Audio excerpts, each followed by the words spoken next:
सो बच्चों आज हमारा नया टॉपिक है हीट कैपेसिटी। ठीक है, सो बच्चों इसको पढ़ते हैं। चलो बच्चों, ये डिफाइन किया गया है the amount of heat required to raise the temperature of the system by 1 degree. ठीक है, कि कितनी हीट रिक्वायर्ड है ताकि हम कि एक किसी सिस्टम के हम किसी टेम्परेचर को 1 डिग्री से बढ़ा सकें। ठीक है, कितनी हमें हीट रिक्वायर्ड होगी, समझ गए। अगर हमने सिस्टम का हमने क्या टेम्परेचर बढ़ाना है 1 डिग्री, तो कितनी हीट रिक्वायर्ड होगी। तो ठीक है, the amount of heat required to raise the temperature of the system by 1 degree. आपको सिस्टम बताया था मैंने क्या होता है। ठीक है, पिस्टन ले लेना और उसको एक किसी जार में लगाया हुआ है। ठीक है, और अंदर आइडियल गैस भरी हुई है। ठीक है, इसको डिनोटेड बाय सी से करते हैं। ठीक है, तो amount of heat required to raise the temperature by 1 degree with respect to D T कर लेंगे। C is equal to D Q by D T कर लिया। ठीक है, समझ गए। तो amount of heat absorb by the system और डी टी मतलब राइज इन टेम्परेचर, समझ गए। ठीक है, डी टी कैपिटल आएगा, डी टी, समझ गए। ठीक है, टेम्परेचर है ये। ठीक है, विद रिस्पेक्ट टू हीट और विद रिस्पेक्ट टू टेम्परेचर। ठीक है, ये एक्सटेंसिव प्रॉपर्टी है। ठीक है, और जूल पर कैल्विन इसके क्या है, यूनिट्स है। और जूल पर कैलोरी लिख लो। ठीक है, सॉरी सेल्सियस लिख लो या कैल्विन लिख लो, ये कैलोरी कैल्विन लिख लो, ये कैलोरी सेल्सियस लिख लो। ठीक है, ठीक है ना बच्चों। तो चलो, हीट कैपेसिटी को हमने 2 भागों में डिवाइड किया है। ठीक है, स्पेसिफिक हीट कैपेसिटी और मोलर हीट कैपेसिटी। बच्चों ज़्यादातर हम मोलर हीट कैपेसिटी के बारे में पढ़ेंगे आगे। ठीक है, इसको हम छोड़ देंगे। ठीक है, पर इसकी डेफिनेशन पढ़ लेते हैं। ठीक है, सो स्पेसिफिक हीट कैपेसिटी को स्पेसिफाई कर रहा होगा, heat required to raise the temperature of 1 gram of system by 1 degree Celsius. देखो स्पेसिफाई कर दिया कि 1 ग्राम सिस्टम का टेम्परेचर बढ़ाने के लिए कितनी हीट रिक्वायर्ड है। The heat required to raise the temperature of 1 gram of system by 1 degree Celsius. तो C S is equal to D Q M. देखो 1 ग्राम तो मास ना, तो D Q upon M D T. ठीक है, joule kelvin पर ग्राम कर दिया मैंने इसको। देखो ना, जूल कैल्विन तो जूल आ गया, इसका कैल्विन आ गया और इसका ग्राम आ गया, समझ गए। और ये क्या है, इंटेंसिव है। मैंने आपको बताया था कि मोलर और स्पेसिफिक आ गया तो इंटेंसिव हो गई प्रॉपर्टी। ठीक है, तो C S is equal D Q by M D T. तो डी क्यू को हमने क्या लिख दिया, एम इधर चला गया और सी एस डी टी कर दिया। ठीक है, अब मोलर हीट कैपेसिटी क्या होगा, इसमें हम सिस्टम की 1 मोल ऑफ द सिस्टम।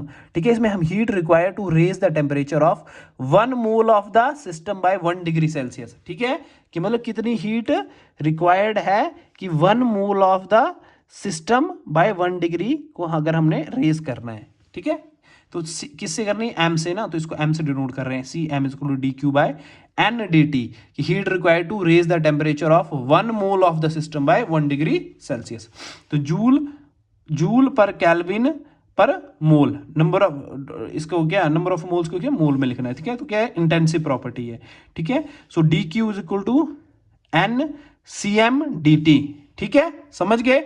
और देखो अब मैं इसको वी कर रहा हूं ना, ये मैं ये डी क्यू क्या है, डी क्यू क्या लिखा हुआ है मैंने, बताओ डी क्यू का क्या मतलब है। मैंने लिखा था ना, amount of heat absorbed by the system at constant volume ले रहा हूं मैं। ठीक है, तो at amount of heat absorbed by the system at constant volume, तो इधर भी कांस्टेंट वॉल्यूम के इसमें ले रहा हूं मैं, आपको बताऊंगा क्यों लिया मैंने ये। ठीक है, so delta heat absorbed eight constant volume का क्या होता है, डेल्टा यू बोलते हैं इसको, इंटरनल एनर्जी बोला गया। क्यों बोला गया मैं आपको बताता हूं आगे। ठीक है बच्चों, आपने ना फर्स्ट लॉ ऑफ थर्मोडायनेमिक्स नहीं पढ़ा है, अगर वो पढ़ लिया होता तो आपने बहुत आराम से समझ जाना था। ठीक है, तो D delta U is equal to N C V M D T. ये क्यों आया मैं आपको बता दूंगा। ठीक है, चलो आगे देखो बच्चों, हीट कैपेसिटी ना अब 2 तरह की, एक मोलर हीट कैपेसिटी। अब इसमें हम हीट कैपेसिटी में सिर्फ ये वाली पढ़ेंगे, मोलर हीट कैपेसिटी, जिसमें हमने heat required to raise the temperature of 1 mole of the system. ठीक है, मतलब heat required to raise the temperature of 1 mole of the system by 1 degree Celsius, कि 1 डिग्री सेल्सियस से, ठीक है, कि हम 1 मोल ऑफ द सिस्टम की कितनी हमें हीट रिक्वायर्ड होगी अगर हमने किसी 1 मोल ऑफ सिस्टम को का टेम्परेचर 1 डिग्री सेल्सियस करना है। तो सेम ही है, तो 1 बाय एन कर दिया मोल में। ठीक है, और D Q by D T तो वही चल रहा है। ठीक है, तो बच्चों इसमें जो पढ़ रहे हैं ना, इसमें हम 2 टर्म्स पढ़ेंगे, एट कांस्टेंट प्रेशर पे, molar heat capacity at constant pressure पे पढ़ेंगे। ठीक है, एम तो है ही है ना, सी एम से डिनोट कर रहे हैं मोलर हीट कैपेसिटी को हम, तो इसमें हम कांस्टेंट प्रेशर से कर रहे हैं, एक सीपीएम कर दे रहे हैं उसको, और एक कांस्टेंट वॉल्यूम से सीवीएम कर दे रहे हैं। ठीक है, तो आइडियल गैस के लिए हमारे पास इक्वेशन होती है CPM minus CVM is equal to are.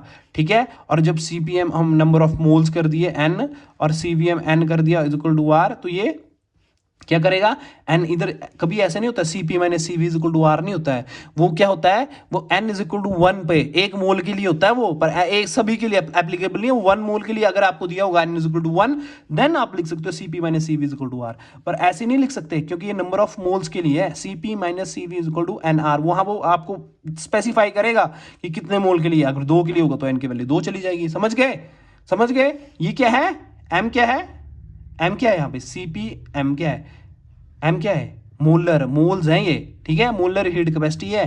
तो m को मैंने क्या कर दिया, 1/n लिख दिया। क्यों लिखा बच्चों, मैंने बताया ना कि 1/n लिख सकता हूँ, CPm is equal to dq/dt is equal to ndt, क्योंकि 1 मोल ऑफ सिस्टम को हम देख रहे हैं कि कितनी हीट बढ़ाई उसकी, ठीक है, ठीक है, ठीक है, कितनी हीट रिक्वायर्ड है कि हमने सिस्टम को अगर 1 डिग्री सेल्सियस की हीट बढ़ानी है उसकी, ठीक है।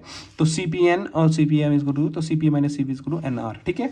और अगर हम इसकी रेशियो ले लेना Cpm और Cvm की, तो इसको गामा बोलते हैं, जिसको हमने पॉइजन रेशियो बोला जाता है। समझ गए क्या बोला जाता है, पॉइजन रेशियो। चलो बच्चों, ये मोनो एटॉमिक और डायटॉमिक गैसेस का है एक, ये आपको ना याद करना पड़ेगी वैल्यूज, ठीक है। डिग्री ऑफ फ्रीडम्स होते हैं एक करके, ठीक है, टॉपिक होता है वो आपके फिजिक्स में होता है।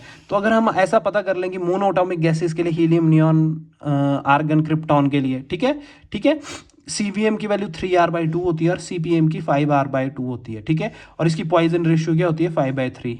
समझ गए, ये आपको डायरेक्ट याद कर लेना, वरना आपको डिग्री ऑफ फ्रीडम्स निकालना पड़ेंगे, वो बहुत लॉन्ग चला जाएगा। समझ गए, और उसका हमारा कोई लॉजिक भी नहीं है निकालने का। समझ गए, क्योंकि अगर हमने न्यूमेरिकल सॉल्व कर रहे हैं, तो अगर हमारे पास वैल्यू है, हमसे ज्यादातर मोनो एटॉमिक के क्वेश्चन ही पूछे जाएंगे गैसेस के। समझ गए, तो हम डिग्री ऑफ फ्रीडम्स क्यों निकालें फिर, समझ गए, जब है ही नहीं टॉपिक ये।